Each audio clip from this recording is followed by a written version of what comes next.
Assalamualaikum warahmatullahi wabarakatuh. Selamat pagi anak-anak.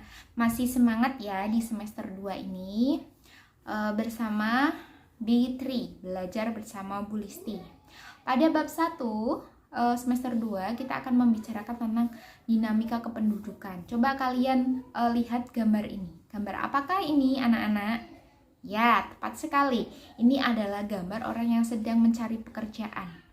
Begitu banyaknya orang yang mencari pekerjaan, itu artinya apa? Orang tersebut adalah seorang pengangguran. Nah, pengangguran dipengaruhi oleh banyak faktor, salah satunya tingkat pendidikan yang rendah.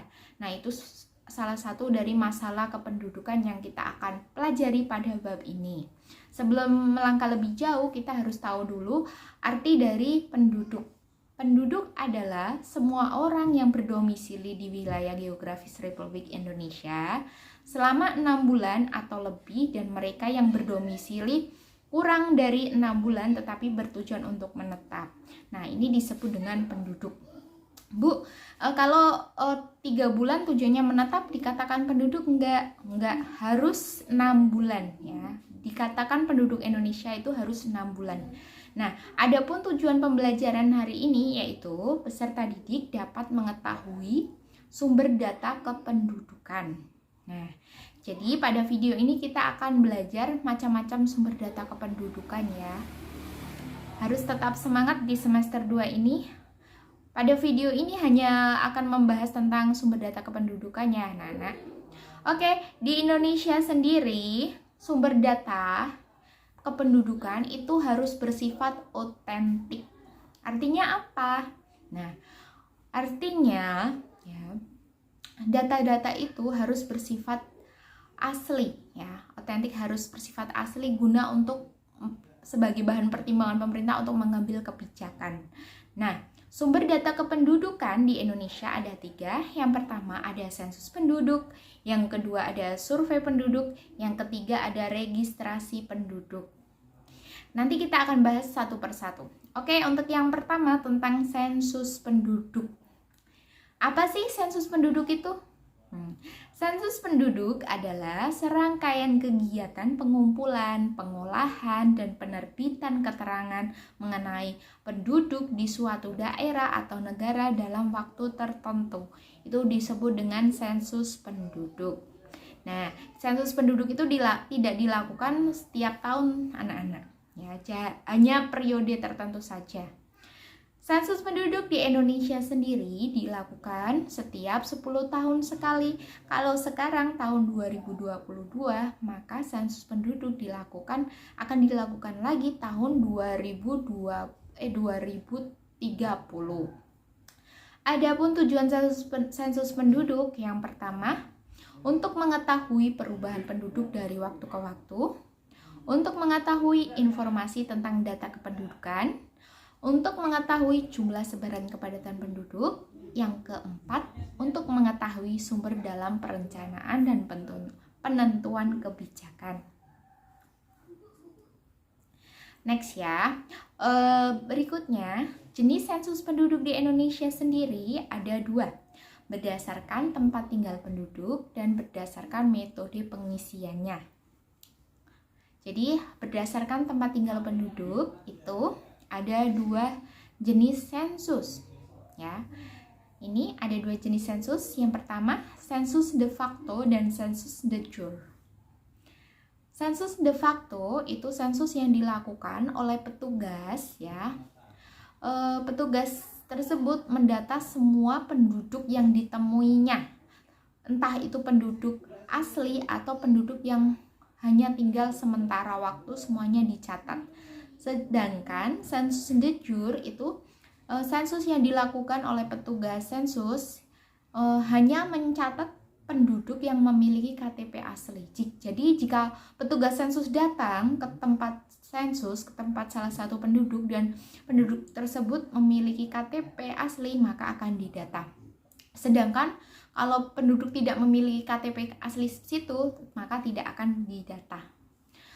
Next ke metode sensus ya. Metode sensus ada 2, yaitu metode householder, kemudian metode canvasser. Ya, jadi metode ini digunakan di Indonesia ya. Dua-duanya digunakan di Indonesia. Yang pertama metode householder. Jadi metode householder itu pelaksanaan sensus di mana pengisian daftar pertanyaan dilakukan oleh penduduk sendiri. Jadi petugasnya hanya menyerahkan lembar pertanyaan saja, terus kemudian orang yang akan disensus itu mengisi sendiri. Nah, ini namanya metode householder.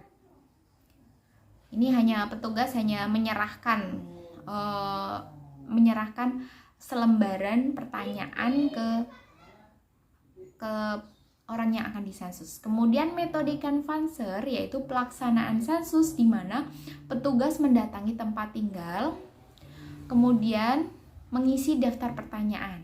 Jadi petugas datang ke tempat tinggal, kemudian petugas tersebut melakukan pertanyaan, menanyai, membawa lembar pertanyaan dan mengisinya. Nah, yang metode canvasser ini petugas sendiri yang mengisi lembar pertanyaan untuk sensus.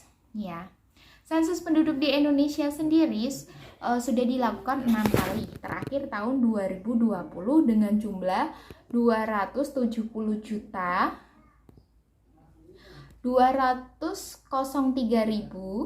ya 917 jiwa ya. Ini jumlah penduduk Indonesia 2020 ya. Jadi setiap tahun meningkat jumlah penduduk Indonesia. Kemudian survei penduduk. Apa itu survei penduduk? Survei penduduk adalah kegiatan memperoleh data kependudukan dengan tidak menghitung jumlah responden yang ada pada suatu wilayah, namun dengan cara mengambil sampel dari wilayah tersebut. Itu disebut dengan survei. Kalau sensus kan mendata semuanya. Nah, kalau survei hanya mengambil sampelnya saja. Ya.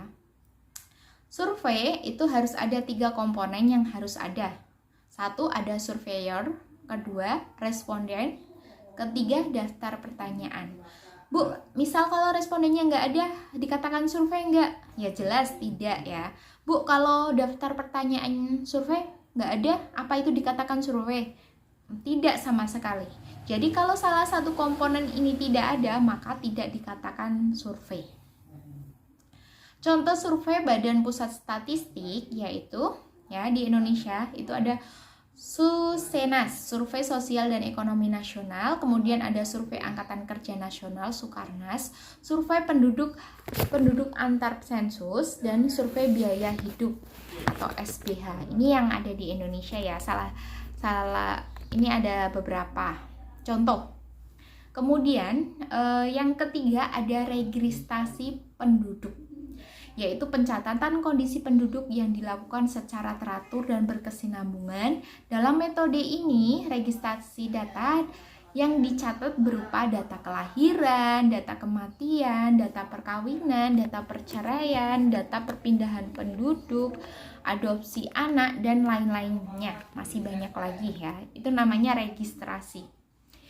Bisa dilihat ini adalah setelah penduduk tersebut melakukan registrasi, maka akan mendapatkan sertifikat. Ini contohnya dari dia melakukan registrasi kelahiran, maka dia akan mendapatkan akta, surat kutipan akta kelahiran. Nah, sebagai bukti bahwa orang tersebut melakukan registrasi. Nah, kalau ini melakukan registrasi kematian, maka akan memperoleh kutipan akta kematian. Ini sebagai bukti bahwa telah melakukan registrasi. Ini ya. Kemudian data registrasi penduduk dijadikan sebagai sumber data resmi dalam penghitungan semua peristiwa demografi. Jadi data registrasi penduduk itu sangat penting ya. Jadi untuk sebagai sumber data. Kemudian di Indonesia sendiri ya, apabila banyak penduduk yang tidak melapor kelahiran, kematian tidak dilaporkan, akan berdampak apa sih? Akibatnya yaitu data kurang rinci. Dampaknya apalagi setelah data kurang rinci? Datanya kurang rinci berdampak kepada pemerintah tidak dapat mengambil keputusan untuk mengambil kebijakan. Jadi data sumber kependudukan itu sangatlah penting. Nah, sumber data kependudukan di Indonesia dapat kita simpulkan yaitu ada 3: sensus penduduk, survei penduduk, dan registrasi penduduk. 3-tiganya itu sangat penting anak-anak ya, yang kalian harus tahu ya. Kalau dilakukan 10 tahun sekali itu namanya sensus penduduk ya. Cukup sekian Bu Listi rasa. Bila ada salah kata, Bu Listi mohon maaf. Bu Listi akhiri. Assalamualaikum warahmatullahi wabarakatuh. Tetap di channel Belajar Bersama Bu Listi ya, atau B3. Apabila ada pertanyaan bisa disampaikan lewat kolom komentar ya. Assalamualaikum.